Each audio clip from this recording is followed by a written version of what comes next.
بسم الله والحمد لله والصلاة والسلام على سيدنا محمد رسول الله. اليوم أجيال الاتحاد تتشرف وتفخر بأنها تلتقي بالنجم الكبير واللاعب الدولي من الشقيقة مصر، الكابتن اللي نحبه واللي نعجز عن يعني مهما وصفناه ما نوفي حقه، الكابتن أحمد حجازي.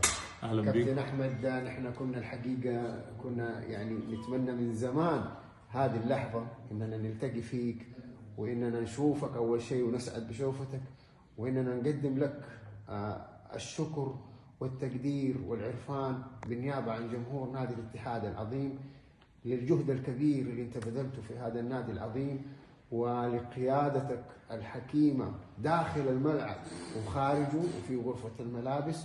كله اطلعنا عليه، سيرتك الذاتية مضيئة جدا، وتوجت كل العمل الرائع هذا ببطولتين غالية على جمهور نادي الاتحاد وعلى كل من يعز هذا النادي ويحبه، اللي هي بطولة السوبر السعودي وبطولة دوري روشن.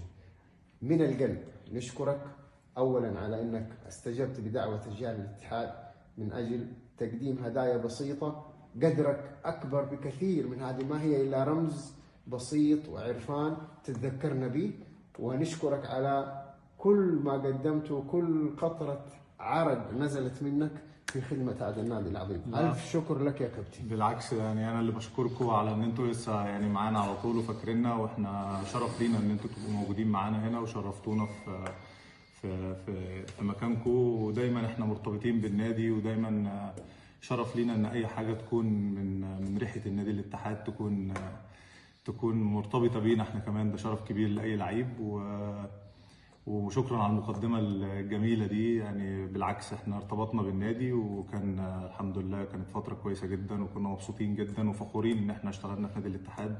وعلى المستوى الشخصي كان شرف ليا ان انا اكون كابتن نادي الاتحاد في تحقيق الدوري وبطولة السوبر. وبشكركم على مجهودكم الكبير ان انتوا تخلوا الناس دايما لسه مرتبطة بنادي الاتحاد وبأجيالها، وده يعني حاجات بتساعد اللعيب ان هو دايما كان مبسوط، فبتساعده ان هو دايما يكون مرتبط بالنادي اللي كان حبه، ان كان شغال فيه بشكل كويس. والحمد لله يعني اتمنى ان الجمهور كله يكون مقدر مجهوداتكم، والحمد لله يعني ان انتم مقدرين الفتره اللي احنا قعدناها في نادي الاتحاد.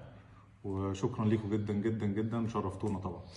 يا كابتن، احنا من اهم اهدافنا انه نربط الاجيال ببعض، وانه الاجيال الحديثه او الناشئه او الصغيره تعرف تاريخ هذا النادي العظيم والنجوم الكبار اللي مروا عليه